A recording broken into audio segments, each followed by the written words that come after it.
Welcome back to the Vestor Podcast. I'm Erica Lucas, and in this episode, we're talking about something every one of us will face throughout our lives and careers: change.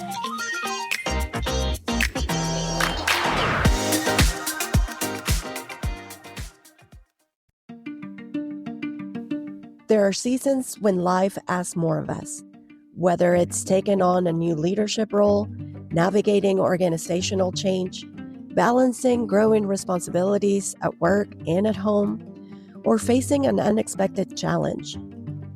Even positive transitions can leave us feeling uncertain, stretched thin, or wondering if we're equipped for what's next. And too often, high-achieving women respond by simply working harder, pushing through, and putting themselves last. But what if uncertainty isn't something to survive? What if it's actually one of the greatest opportunities for growth? In this conversation, we're joined by Ashwini Balasubramanian, Vice President of Research and Development for 3M's Transportation and Energy business.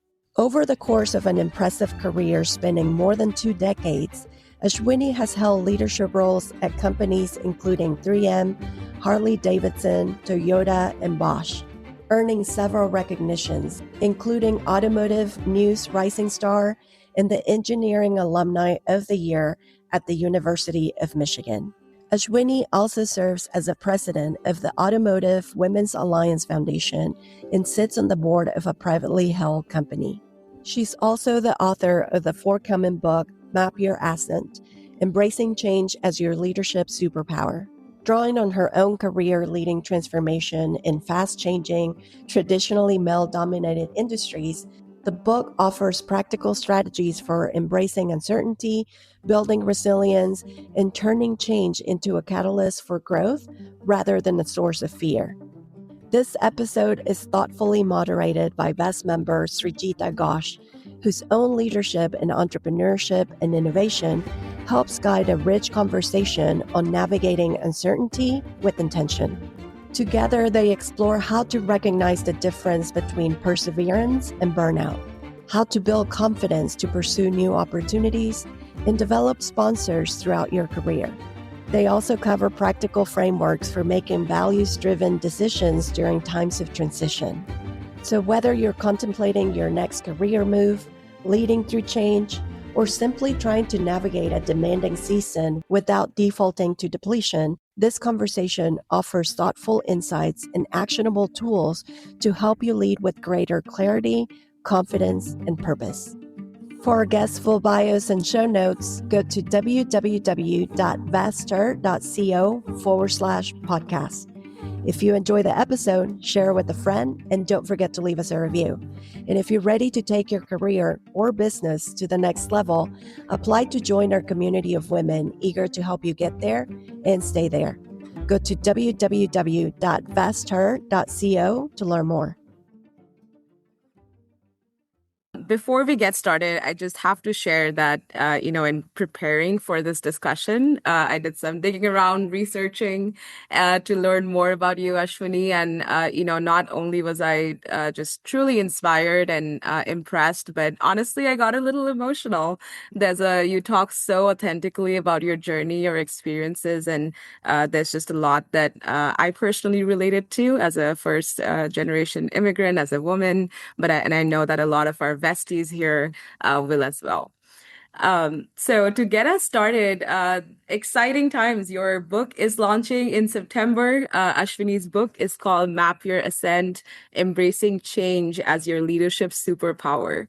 And I think it's a very timely topic. And so to get us started, Ashwini, can you share a little bit about why do so many of us experience change as something to survive instead of something that we can grow to? And if you could also draw in from your experiences that led to kind of shaping your perspective around this philosophy. Yeah, thank you, first off, for having me. Morning, everybody. I'm not sure if everyone's on the U.S. time zone. I'm used to dealing with a global team, so we're always saying good morning, good afternoon, good evening. So if you're in any other parts of the world, different kinds of salutations your way. Thanks for joining today, and thanks to Erica and team for having me. Um, like Srijita said, it's kind of awkward to sit through and listen to your own introduction, but I'm taking my own advice and saying we need to embrace everything we've done because man, women are awesome and we don't take enough credit for what we do. So that's the first step, right? So coming back to your question, Srijita. So your question was, why do so many of us fear change? I think it stems from just that word fear, right? So the fear of loss of control, fear of loss of competence, feeling incompetent as you go through change. And more importantly, fear of failure, right? We all are competent people. We know what we need to do. We have a core competency. And as we go through change where we are not driving it and we haven't started it, it's something we receive. It can make you feel like you have no control over what's going on, right? So when you feel like you can't control the narrative, you can't control what's going on, you're at the receiving end, you have this fear of losing control, losing competence, and feeling like you're going to fail as you go through this change, right? But I think the most important thing in terms of mindset as you look at change is to think about not what you might lose through the process, but what you can become, right? What does this change open up for you to become and evolve into? Because every change you go through actually changes you as a person, changes you as an asset in a company. So I think if we are able to kind of flip the mindset and the attitude towards change and say, don't worry about how you're going to survive. Think about how to thrive through change by looking forward to who you will become after you go through the change, right? So I think if we are able to think about it that way, the fear of failure, the fear of becoming incompetent, I think will fade away in the background because you're starting to look forward to what you evolve into. It's not something you can do overnight. I think I'm a big optimist, but I also have a big, huge sense of realism, always dosed in everything I do. So I think don't expect the switch to just flip overnight. It comes with practice, it comes with time. So give yourself grace as you go through change. There will be days where you're frustrated. It's okay to vent and express your frustration because once you name what's frustrating you, you'll know how to tackle it. So all of those, I think, are coping strategies as you go through change. And once you figure out how to cope, then you start to figure out how to harness it. So those are, I think, some initial thoughts to your question, if that makes sense. Yes, absolutely. Thank you. And you mentioned about just the practice, building that muscle. I'm a former athlete, so that resonates a lot. And yeah, whether it's confidence or believing in ourselves, it's just doing it more and embracing it. So that kind of follows on to the next question is you have led some major transformation across multiple industries. And may I add, being in the automotive industry, which is traditionally male dominated, I'm sure that, as you walked into some rooms, they may not have seemed as familiar in the beginning. So that is uncertainty in a way. And I'm sure many of us are facing it in different ways.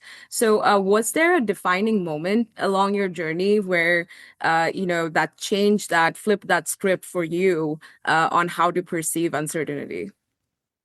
Yeah, it's a really important point to consider as you want to harness change. So I think when you think about big inflection points, big changes in your life, if it doesn't make you feel uncomfortable, it's probably not a big enough change to fear in the first place, right? We as women go through change our entire life, right? Think about all the hormonal changes we have to adapt to and we have to go through. I don't know that there's any other species on the face of the earth that can manage all of that and still get their stuff done, right? So I think inherently we are posed to succeed as we go through change and thrive through change. But we forget that, right? Because we are humans, and we're allowed to feel discomfort, we're allowed to feel fear.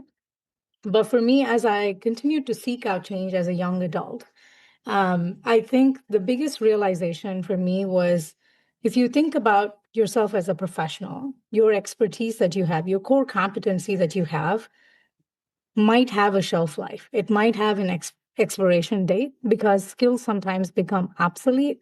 Expertise can become obsolete.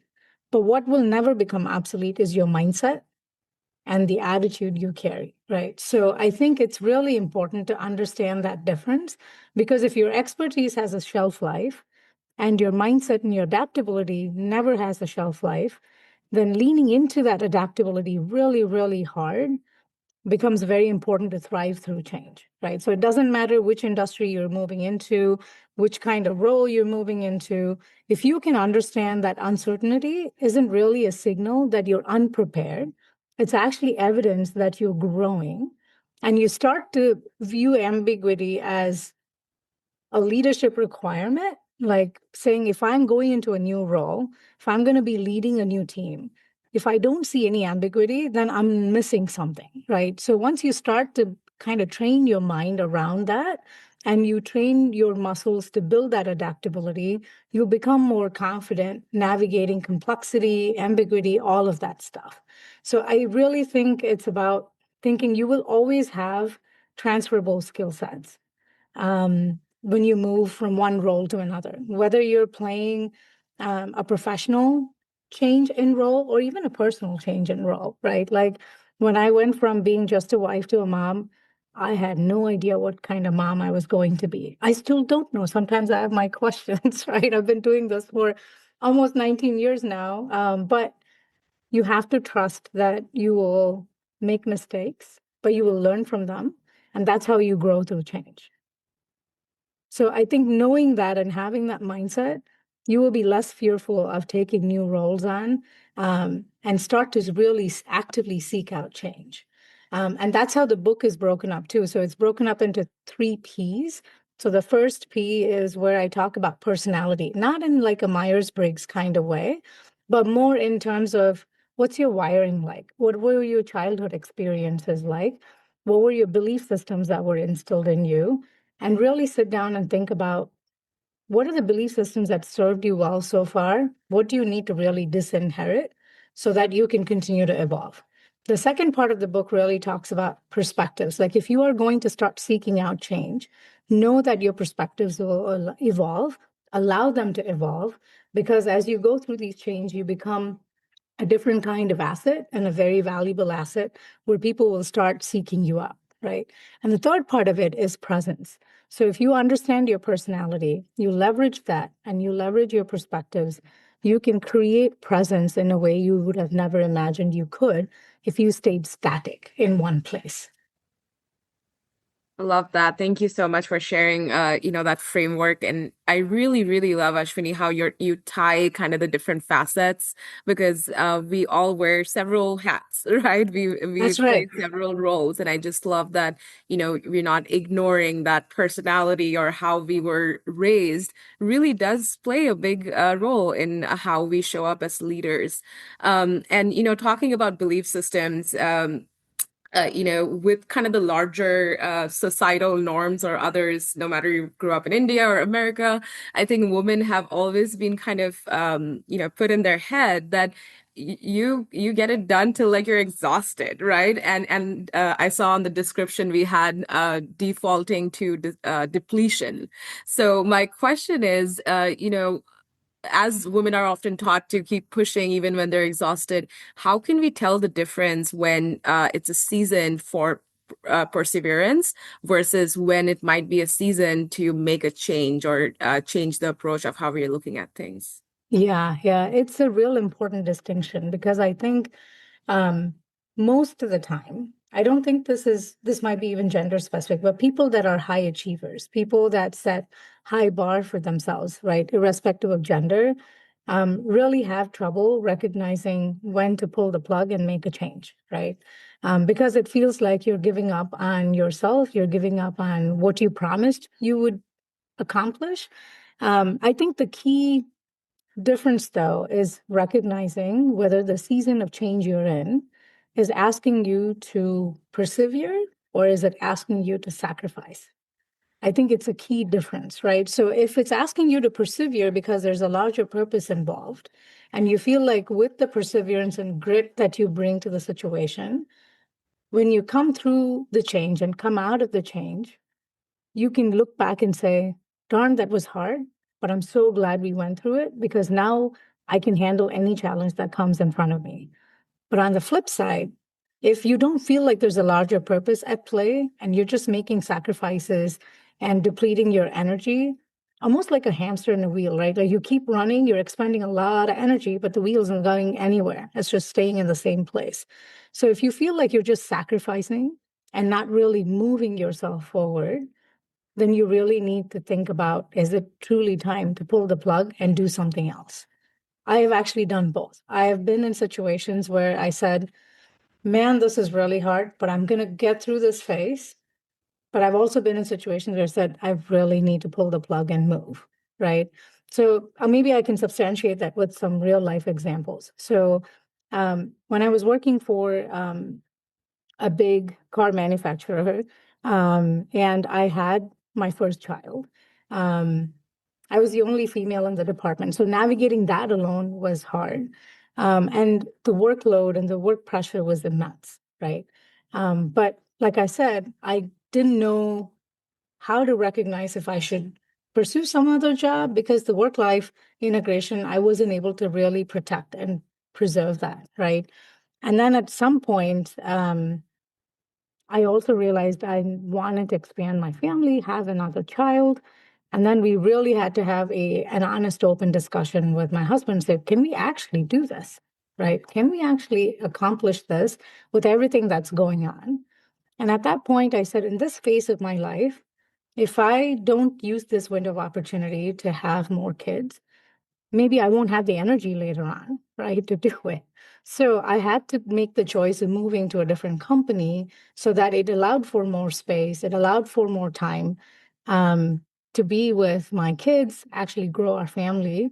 And I didn't know it at that time, but my second child, my son, he came almost 2.5 months early. He was a preemie. And thank God I moved because otherwise I wouldn't have been able to do full justice at home or full justice at work. So that was an example of where I had to say, can't persevere through this. I got to pull the plug and move. On the flip side, when COVID happened, my in-laws and my parents live with me full time almost. So we have a very interesting household, 3-generation household. My father-in-law succumbed to COVID. So we were caring for him at home for about 10 months. And through that period, it was quite stressful because caregiver fatigue is real. And it was quite stressful. But I remember telling my husband, like, I'm going to go sign up for the Sustainability Excellence Associate certification. I remember him looking at me, he's like, we don't have enough going on. You want to do what now? So for me, I said, no, that will give me something to hold on to. I feel like my life is revolving around caregiving and then cooking, cleaning, and then just barely doing my job. I need a sense of purpose, right? So that was a season where I said, I see a bigger sense of purpose. I'm very passionate about sustainability.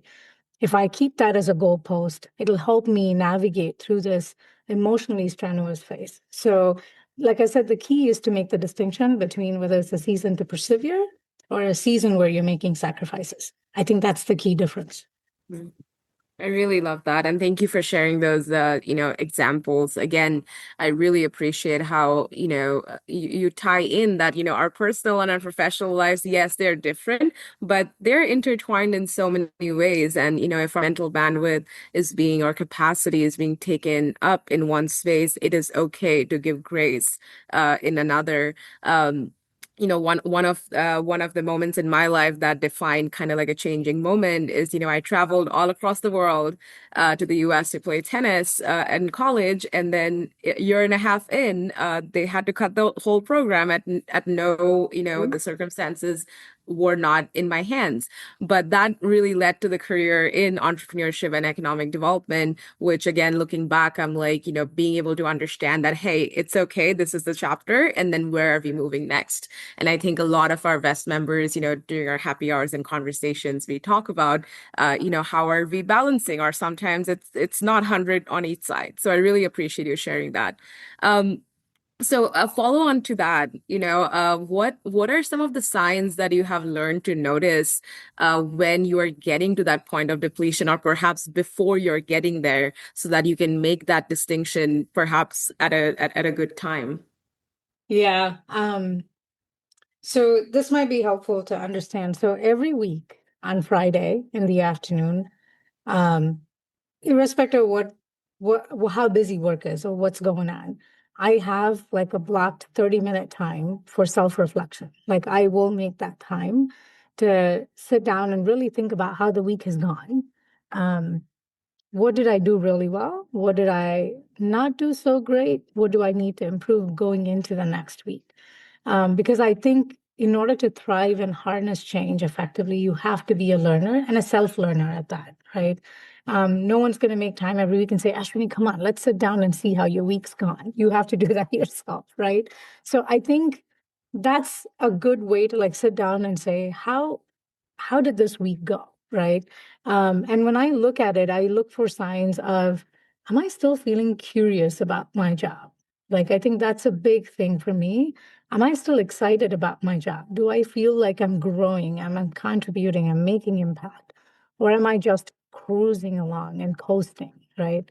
So if I can make that distinction between whether I'm curious versus whether I'm coasting, um, I can tell whether it's time to like really expand and do more in the current role, or is it a season of change I need to go seek out?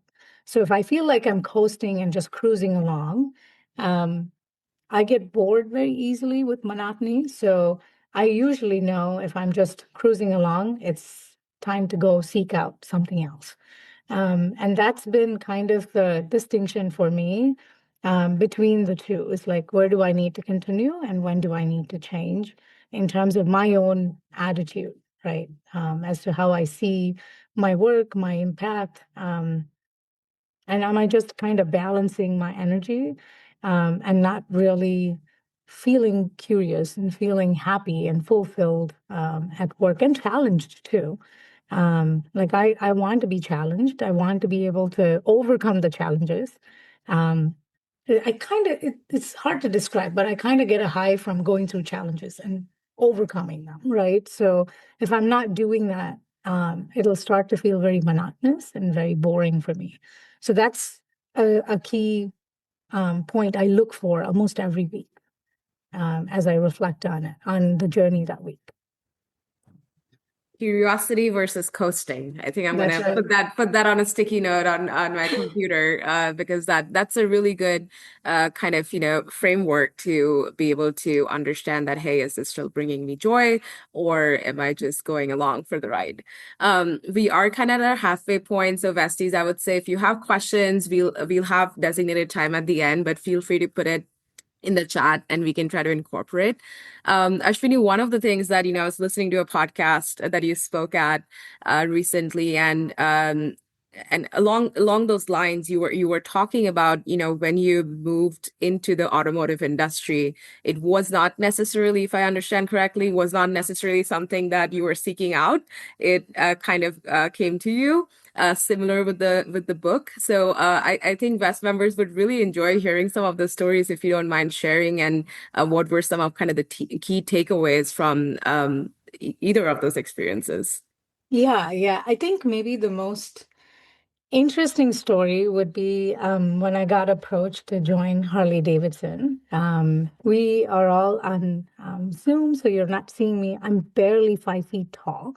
So I was working for a company called Martin Rea. I was the global director for um, corporate strategy, market intelligence, and sustainability at that role. And I got a phone call from a recruiter saying, hey, I'm so and so. I'm recruiting for this group chief engineer role at Harley Davidson. Please call me back at this number. And I remember listening to the voicemail. I was like, what? Me, Harley Davidson? Can't be. Like, I don't fit any of that mold at all. Like, I'm not white, I'm not male, I don't have a beard, I'm not muscular. This must be some sort of prank, right? So I actually didn't call the recruiter back. And then they followed up with another email. And I'm like, oh, maybe this is true and this is real. So I talked to my boss at that time, who's continues to be a great mentor for me. And I said, what do you think? And he's like, are you crazy? You get a call from Harley, you take the call and have the conversation. Always have the conversation.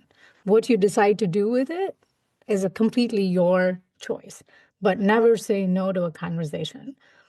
Because I also truly believe this, that you might not do anything with a conversation, but what is most important is building relationships that come out of conversations like that, right? So I went ahead, had the conversation with the recruiter, and then I met the leadership team there, and I realized the hesitation I had was just my own bias, right? At the end of the day, if you peel back behind the curtain, Harley Davidson is an iconic company, awesome culture, very unique culture, loyal employees, loyal customers. But at the end of the day, they're a product development company that wants to engineer great products that delights their customers, which is kind of universal, right? That's why all the businesses exist. So once I understood that key change, I said, I want this role. I want to do this. This is going to be fun, right? But I remember when I joined the company, I said, we've never had a group chief or a general manager that was female in our 120 years of Harley Davidson's history. But I was like, you know what? I'm not going to think about that. That's way too much pressure. So if you're doing something as the first, as a trailblazer, um, I would say don't think about it at all, because it can be unnecessary pressure that slows you down, that holds you back, because you feel like you can't afford to fail. You can't afford to make a mistake. So I said, I'm not going to think about that. And I'm not going to worry about any of the naysayers, because there will be. There will be people that question why someone like you is in this sort of company, in this sort of role. And believe it or not, people have walked up to me and said that to my face sometimes, right? But my only response is, I have to be a kick-ass engineer that knows how to do product development, and I'm doing just that, right? So at one point, I think it's with age, with experience, and with maturity, you understand you can't stop all the naysayers. You just got to keep doing your kick-ass job, and the results will eventually speak for themselves, right? So um, that's maybe one of many stories, but it's one of my favorite from my own career. I love that. I love that you have that conviction of, yes, I'm not going to let that pressure overwhelm me or, again, have that fear of failure. But at the same time, I'm confident and I have that conviction that I am doing a good job, no matter, what people say. So I Yeah. really think that's a great takeaway. I think leading on to that, Erica posed a question that I think it's pretty timely to, we were going to jump into the next bucket of like, how can the best leaders, not just navigate, but kind of thrive under change. So the question is, how would you coach West members or listeners that are actively seeking that change, that opportunity in this uncertain labor market that is rapidly changing with automation, AI, fast technology, and significantly impacting women-held roles? I think whenever you want to seek out change, I think the first thing you have to do is pat yourself on the back, because that's the first step, right? That you are bold enough, you're courageous enough to seek out change. You've done the hardest step of them all, is to seek out change, right? The rest of it is understanding and breaking it down like a problem statement, right? I think the hardest step is to actually make that courageous move to seek out change, because most of the time, taking that first step is probably the hardest, because you are afraid, you're fearful something's going to happen. But once you've taken that step to seek out change, then, like I said, you have to look at it very objectively, look at it like a problem statement, and say, what is it I want to accomplish? And what are the roadblocks in my way? What are the advantages I have because of the strengths and the skills and the competencies I bring? So it's almost like a pro and con kind of analysis. Um, this might sound very nerdy, but it actually works, right? Because you write things down, you name what's causing you to feel hesitant, what's causing you to feel fearful. You name those things and you write things down. You can actually do something about it. you can take steps. So the other piece is you might not be able to overcome every disadvantage or every roadblock you've listed on your own, and that you need to recognize going in. So being able to lean on your community, on your tribe, on your support network is another key thing, right? So every time I think the last 12 or maybe 14 years now, I left behind the role where I had my core competency about 14 years ago, right? Ever since, all the roles I have either sought out or have come my way have been where 50% of the role I actually don't have any experience at all, right? Like when I moved to Harley Davidson, I'm not a rider. I've never worked on motorcycles. But I had to tell myself I have strong people management skills. I have strong organizational skills, problem solving skills. My engineering foundational are strong.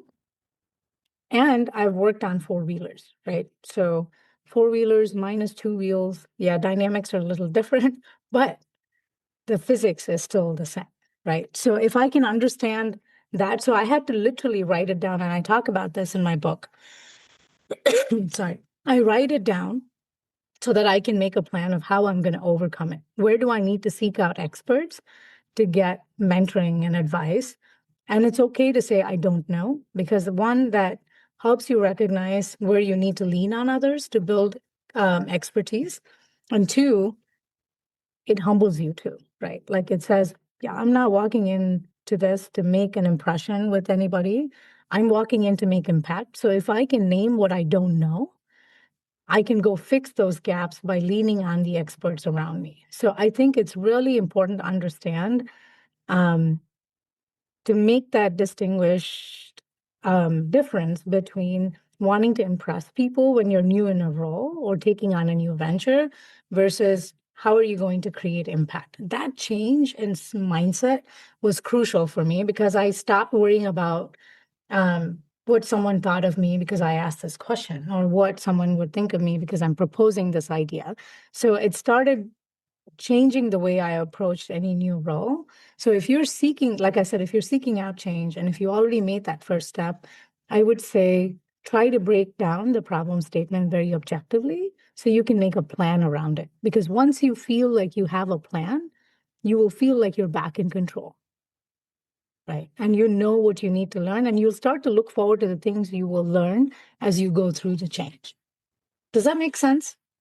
That makes a lot of sense. Again, Vesties, put in your comments, questions. But one of the things that reminded me, Ashwini, is I work with founders, and a lot of times they're early stage, so they're still figuring out how to understand their market, understand their customers.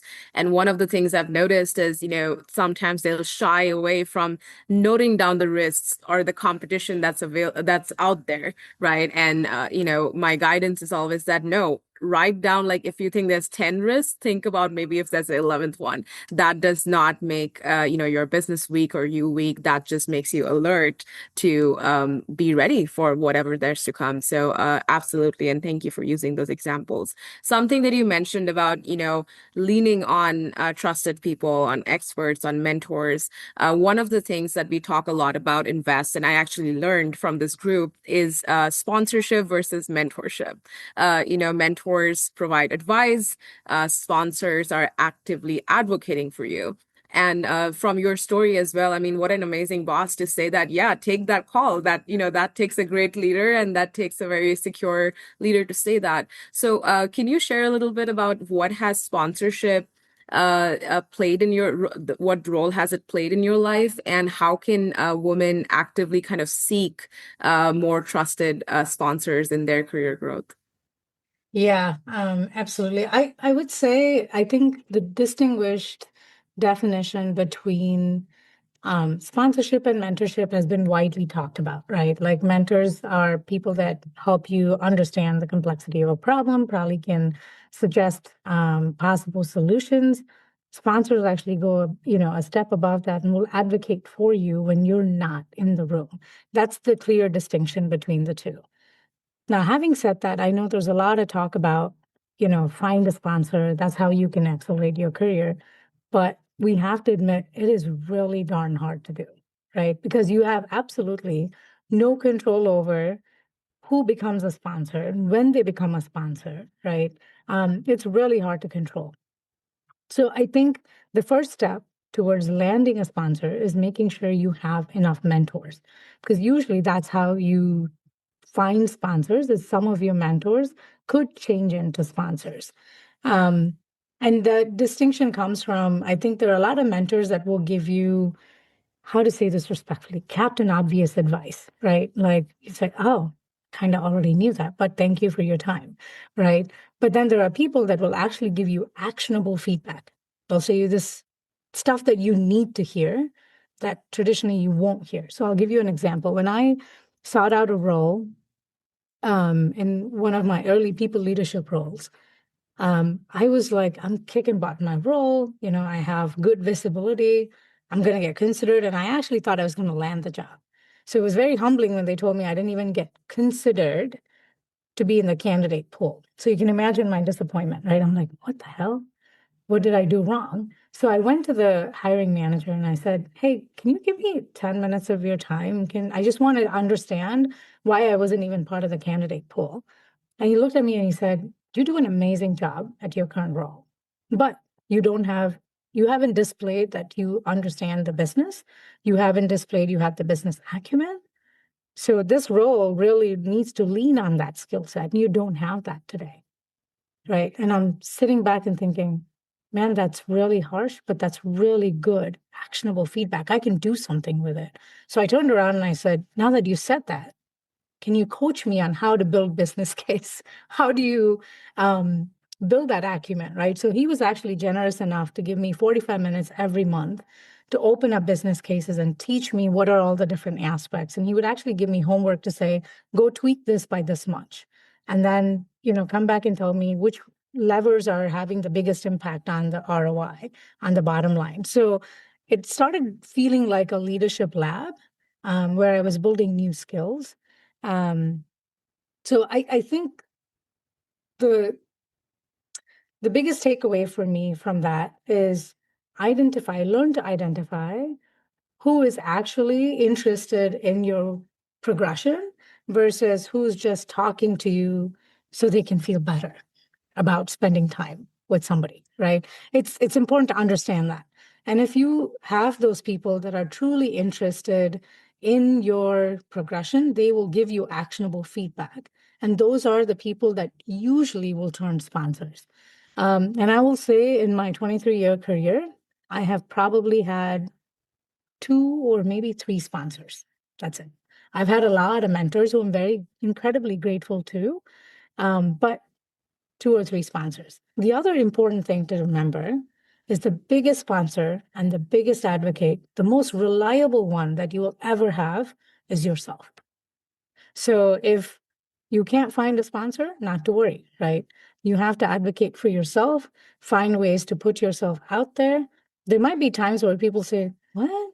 What do you want to do next? I'm not sure that really adds up. It's like, okay, next door. So keep moving, right? So I think it's important to understand both, like understand who external sponsors can be, and also remember that you are your biggest sponsor as well. Oh, I don't know if you could see my head just vigorously nodding, but yes, like absolutely. We want to have that village. We want to have those allies and sponsors, but if we can't advocate for ourselves, they probably can do as good of a job because we are not speaking up for ourselves. So I absolutely love that. And just again, to kind of summarize, I really like, the conviction and Ashwin, you have to balance between, yes, let's ask for help. Yes, let's ask questions we don't understand, but also kind of have that internal compass of having that confidence in your ability and your competence. So really appreciate that.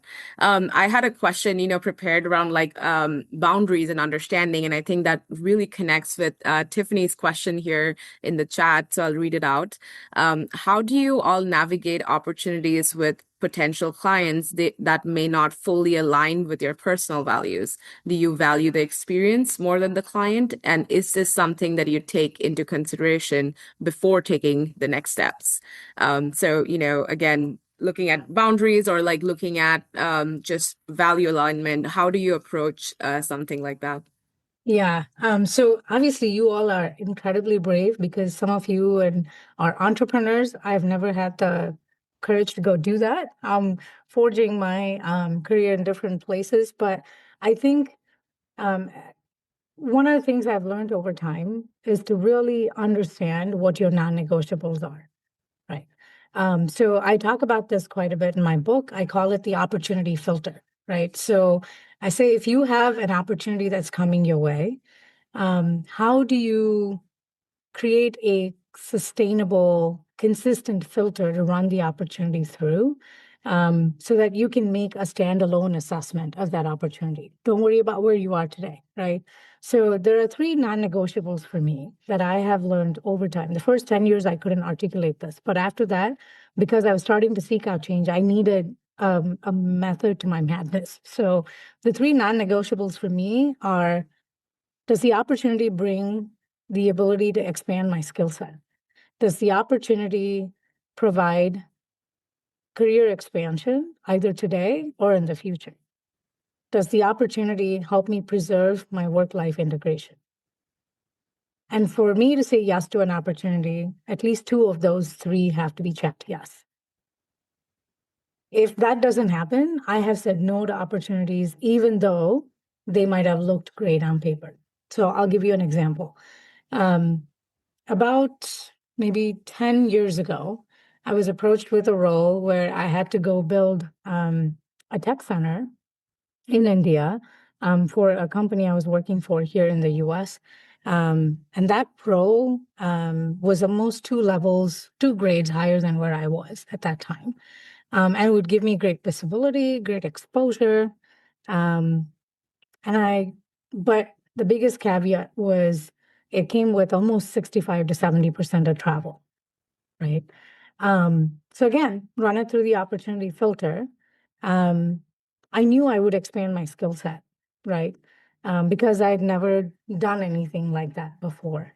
But I didn't feel like it had a clear path to a progression because it felt like I would act like the head of an engineering services company, which there are many that can replace that sort of skill set. So it didn't feel like a skill set expansion to me. And three, it definitely did not preserve my work life integration. My kids were much smaller at that time and younger, and they needed my attention.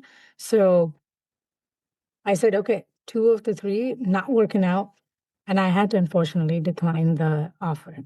Now looking back, I feel like if I had taken that route at that time, just thinking, oh my God, it's two levels up, it's a good promotion, more money, I think I would have regretted it because my trajectory would have gone a different direction than is. So what I'm trying to say is my opportunity filter will not be the same as yours because your non-negotiables might look very different, right? So mine are skill set expansion, career advancement, and work-life integration.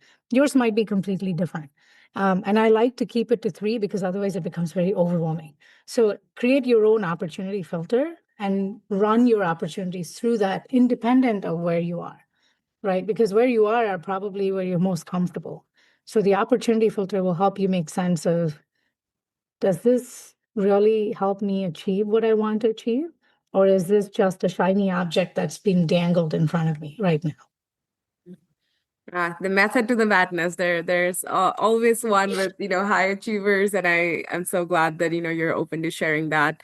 Yeah. And that kind of leads to a really good question that Sarah posed, and then after this we'll open it up. So feel free to unmute yourself, and then as a closing, Ashwini, after we're done with Q&A, I'll ask you some rapid fire questions. So we Sure. do kind of like a hot takes. So Sarah's question is, what made you decide you were ready to write this book? How do you gain the confidence to take on roles you may not feel 100% qualified for? Great question. Yeah. So specifically to the book, honestly, I didn't plan on being an author. I think people are going to get tired of me saying this, but it is true. It wasn't on my plan. So I got approached by a nonprofit called Society of Automotive Engineers. They're a consortium, industry consortium. So they approached me last summer saying, "Hey, would you mind collaborating with us, to write a book on motorcycles?" Because I was at Harley at that time. I'm looking like, no, I'm not the expert. I've been there barely 4 years. I'm not the right person to write it, but I can go get you people that would be great at this. And then they said, wait a minute, you also have a very interesting career journey. And would you like to write about that? And I'm like, huh, I hadn't thought of that and I don't know how. So they basically coached me and said, here's how you write a book proposal. Think about what you want the book to do, write down the outline, what the chapters might be. So I took 2 weeks to put all of that together and I gave it to them. They came back and said, we'd really love to work with you, but unfortunately, our new CEO is shutting down our publishing arm. I'm like, oh, okay. Well, it wasn't like I planned on being an author. There goes that. Right. And they said, no, no, no, hang on. We're going to refer you to a few publishers because we do think the book has a lot of valuable content that should be shared. So they referred me to a few publishers. I interviewed with them and then finally narrowed down to Greenleaf Publishing, who's my partner in crime here. But I think, again, the key was to say, sometimes you don't think you're ready, but the environment around you will validate that your voice is important. What you have to say is important before even you think you're ready. And when that happens, it's important to recognize that and take a leap of faith and move forward, right? Like I said, I wasn't planning on being an author, but I've enjoyed this process so much because you go through your life journey and sometimes you have experiences that you compartmentalize, lock them up and put them in some corner of your brain. But I've had to like unlock a lot of those memories. But I think it feels so fulfilling to be able to share some of my methods to the madness, as you called it, Srijita, but also be able to say change is something that looks hard on the surface, but if we can build some method to the madness, we can really harness it and we can really map our ascent, right? So I think that was the original question. I'm not sure if I digressed, but it looks like I answered it. So if there's a follow-up to that, I'm happy to answer that as well. Yes, thank you. Absolutely. You absolutely answered it. And yes, Vest members, this is your chance. Feel free to unmute and ask a question, or even if you have a thought, feel free to share. I'll ask a fun question. So from everything I'm hearing, I feel like you've done so many impressive things. Do you ever sit and take a moment to give yourself a pat in the back? And what do you do to like tell yourself that, okay, I am doing well, and this is like how do you like tell yourself that I'm at a good place and reassure yourself? That's one of the things I continue to work on because I think it's hard for me to become content with status quo. So I'm always thinking about like, what can I do next? What can I do more? But I also, as part of writing this book, right, I think I've come to appreciate how far I have come. Um, and if you folks choose to read the book, you'll see I started out my schooling in a very, very rural village in India, where they didn't have a lot of resources. I was the first student to be registered at the school there. Um, I couldn't possibly speak a sentence of English with all the words strung together. So for me to have started in a place like that and to have come as far as I have come, I think it's a combination of grit, dreaming big, not giving up, but also a lot of support system and people um, being kind and gracious with me around me, and also a little bit of right place at the right time, right? So I think it's a mix of many factors.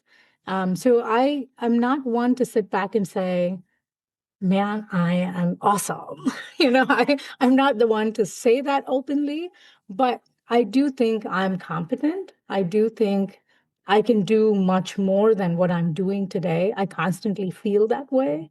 And I feel like my best is yet to come. I always feel that way, right? My best is yet to come. And I always have a lot of gratitude for how far I have come. And especially writing this book has really unlocked that for me. Well, Ashwini, I think we'll say it for you. You are awesome. I have learned so much from this conversation, and it's really been enjoyable. So, speaking of fun questions, we'll do a quick rapid fire round. Feel free to answer in a word or a sentence. So the first one is one leadership myth that you wish we would stop believing. I think it's the myth that says the leaders must have all the answers. If you have all the answers, then you don't have the right team, or you're not approaching your leadership in the right way. You shouldn't have all the answers, right? That's, I think, the biggest myth I've had to unlearn I love through my that. career. Like Michelle said, Michelle Obama said, once you get in the rooms, that you realize that, oh, I can do this too. The second question is, what is a book that has changed how you lead, besides your own, of course, which we are all very excited to read? I think for me, one of my all-time favorites is The Infinite Game by Simon Sinek. Mm. I think the reason I really resonated with that book is at work at a lot of different places, like even in sports, of course, there's always winning and losing, right? There's lessons to learn from there. But I think in business, especially, his central concept around there's really no winning or losing. The biggest thing is to get to play that infinite game, like keep playing it, right? Like be part of the business enterprise, be able to provide livelihood to people, be able to provide products that people love and want to buy. Just being in that situation, I think, is a privilege. So that central concept really resonates with me. So I have a lot of trouble when people say at work, let's play to win. And I'm like, you winning what? I'm not sure. After that, what do you want to do? Right. So I think I want to chase success rather than wins. And I think they're very two different terms. Success, I think, is achieved in phases, and you go after a different meaning of success in different phases of your life. Um, with winning, I feel like you sit and maybe revel in the winning a little too much and lose the momentum to do the next big thing. So that's why that book resonates a lot with me. Love that. And then I really like this question. It is, what is one piece of advice that women should ignore? You know, we have a lot of women leaders, especially some that I really, really adore and respect, that always says like women can't have it all. Mm. And I'm like, what are we talking about? Like, what do you mean women can't have it all? Like, are we using that to entice more women to go after leadership roles, or are we doing the opposite? And here's why I'm saying we shouldn't take that advice or shouldn't give any weightage to that statement. It's not just women. Nobody can have it all at the same time. Like if you are at work and you're focusing on work, you're not focusing on prepping meals for dinner at home, right? You're taking that time away from your exercise. So I think it's really about your attention than managing your calendar. I think it's really important to understand that, especially as you continue to rise through the ranks. Your calendar, you can feel like you're a very busy and important person if your calendar is very booked and busy. But really, what are you giving attention to, right? Becomes really, really important. And if we understand how to prioritize the things that matter to us and how do we give our attention to the things that matter to us, we can have it all. Maybe not at the same moment, but women can have it all. I think we should absolutely ignore that statement. I love it. And your comment reminded me of the last P of your framework, the presence is Yes. where we are, is fully where we are. So in closing, Ashwini, can you share with us, if there's a West member, a woman who's perhaps feeling overwhelmed by change and uncertainty today, what is one small step we might be able to take this week to regain a sense of clarity and momentum? As you can tell, I'm a big reflection person, right? So I would say take 15 minutes and write down and make two lists, right? Of things that are overwhelming you, but things that you can control and things that are out of your control. And really introspect and think about where are you spending your time? You will find out mostly that you try to spend a lot of your attention, your energy on things you can't control because they seem like the things that are the hardest, right? Because when you think something takes more time and they're hard, you want to tackle that first, usually. But I think you will gain a lot more traction by actually focusing on the first list of what you can control. And you'll be surprised by how much you can control. Because if you focus on the how much you can control list and start checking off stuff, and I'm a little old-fashioned that way. I love checking lists off. Like makes me feel accomplished and good. But as you continue to make progress through that, you will find that a lot of the things you thought were out of your control are starting to become better as well, automatically. Because the things that are out of your control, you can't impact anyway directly. You can't influence how things are going. If you're in an organization and they're making some organizational changes where you weren't part of the decision, you just hand it down. There's nothing you can do there anyway. The decision's been made, right?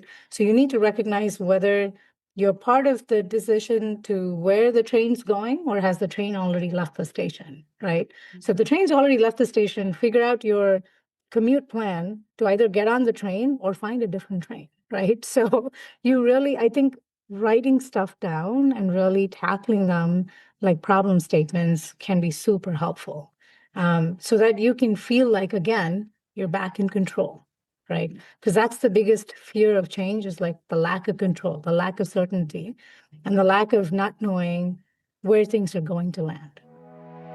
If you enjoy the episode, share it with a friend, and don't forget to leave us a review.